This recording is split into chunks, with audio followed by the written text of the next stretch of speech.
1 cup கோதுமை மாவை 10 நிமிஷம் ஆவி கட்டி ஆற வச்சு மிக்சியில் பவுடர் பண்ணி எடுத்து வச்சிருக்கோம். Cooking oil 4 table spoon, Kashmiri மிளகாய் தூள் 1 table spoon, salt 1 table spoon, ஓமம் 1 டேபிள் ஸ்பூன். ஒரு மிக்சிங் பவுலில் கோதுமை மாவு ஆட் பண்ணிக்கலாம். நீங்கள் மைதா மாவு சேர்க்கறதா இருந்தால் டைரெக்டாக சேர்த்துக்கலாம். கோதுமை மாவு சேர்க்கறதா இருந்தால் ஆவி கட்டி அப்புறமா அதை யூஸ் பண்ணுங்க. இது கூட சால்ட், சில்லி பவுடர், ஓமம் ஆட் பண்ணிக்கலாம்.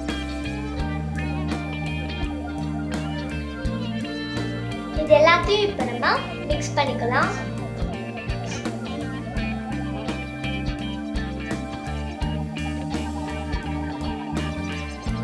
இதில் நம்ம எடுத்து வச்ச 4 டேபிள் ஸ்பூன் ஆயில் ஆட் பண்ணிக்கலாம்.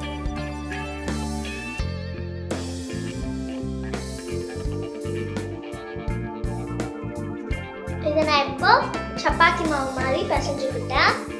இதில் நான் எந்த ஃபுட் கலருமே சேர்க்கலை. நான் சில்லி பவுடர் மட்டும்தான் சேர்த்துருந்தேன். அதனால தான் இந்த கலரில் வந்திருக்கு. நீங்கள் நார்மல் சில்லி பவுடர் சேர்த்தீங்கன்னா உங்களுக்கு இந்த கலர் கிடைக்காது.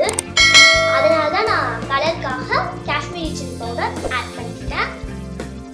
இது இப்படியே ஒரு 10 நிமிஷம் ஊறட்டும். அதுக்கடுத்தது நம்ம ரோஸ் மாதிரி செஞ்சுக்கலாம். இப்போ 10 நிமிஷம் ஆயிடுச்சு. வாங்க நம்ம இதை தேய்ச்சி எடுத்துக்கலாம். நான் இப்போ இதை சப்பாத்திக்கு மாவு பால் பண்ணுற மாதிரி பால் பண்ணி வச்சுக்கிட்டேன். இப்போ நான் ஒரு பாலித்தீன் பேப்பர் எடுத்திருக்கேன். அதனால் நம்ம பால் பண்ணி வச்சுருக்க ஒரு பால் எடுத்துக்கிட்டு இந்த பேப்பரை மூடிக்கலாம். அப்புறம் இந்த இதுவை வச்சு ஒரு வாட்டி தேய்ச்சிக்கலாம். அப்புறம் திருப்பி வச்சு திரும்பவும் தேய்ச்சிக்கலாம். கீழே வச்சு தேய்ச்சா ஒட்டும், பிஞ்சிடும், அந்த மாதிரி பிரச்சனை இருக்கிறதுனால நம்ம பிளாஸ்டிக் கவரில் வச்சு செய்யலாம். ஒரு குக்கி கட்டர் வச்சு கட் பண்ணிக்கலாம். இந்த மாதிரி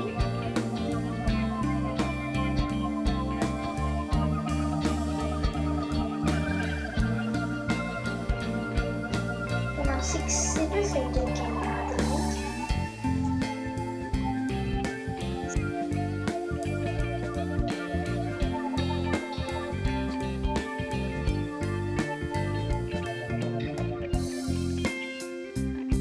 இதில் நம்ம 6 இது வச்சுருக்கோம். வச்சுட்டு இந்த இடத்துல ப்ரெஸ் பண்ணிக்கலாம் அதோட எண்டிங் பாயிண்ட்ல.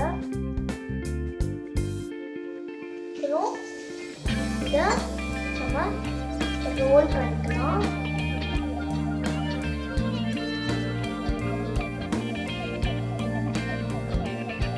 ரோல் பண்ணிட்டு வச்சு ஒரு வாட்டி தேய்ச்சிக்கலாம். அப்புறம் கத்தி எடுத்து கரெக்டாக வச்சு இந்த மாதிரி கட் பண்ணிக்கலாம்.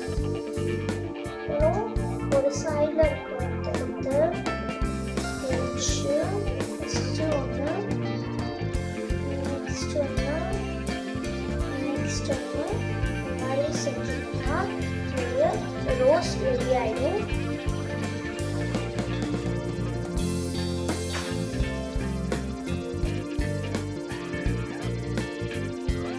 இதே மாதிரி மற்ற இருக்க பால்ஸையும் நம்ம செஞ்சுக்கலாம்.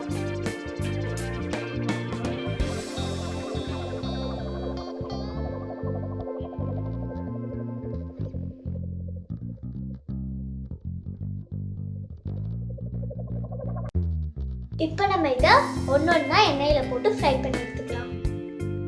இப்போ நான் ஒரு கடாயில் எண்ணெய் ஊற்றிட்டேன். அது சூடாயிடுச்சு. நான் சேஃப்டிக்காக இந்த கரண்டியில் வச்சு இது பண்ண போகிறேன். இந்த மாதிரி சின்ன குழந்தைங்க யாராவது செஞ்சீங்கன்னா அம்மா அப்பா கூட இருக்கும்போது செய்யுங்க. அப்படியே அம்மா அப்பா கூட இருக்கும்போது செஞ்சாலும் இந்த மாதிரி கரண்டியில் வச்சு செய்யுங்க. அது உங்களுக்கு சேஃப்டியாகவும் இருக்கும்.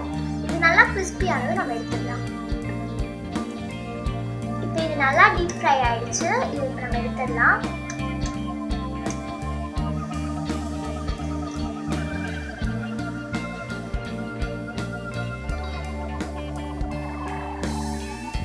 வாவ், எவ்வளோ அழகாக வந்திருக்கு பாருங்க. ஒரு பிளேட்ல டிஷ்யூ பேப்பர் வச்சு அது மேலே நம்ம செஞ்ச ரோஸ் வச்சுக்கலாம். இதே மாதிரி நம்ம எல்லா ரோஸஸுமே ஃப்ரை பண்ணி எடுத்துக்கலாம்.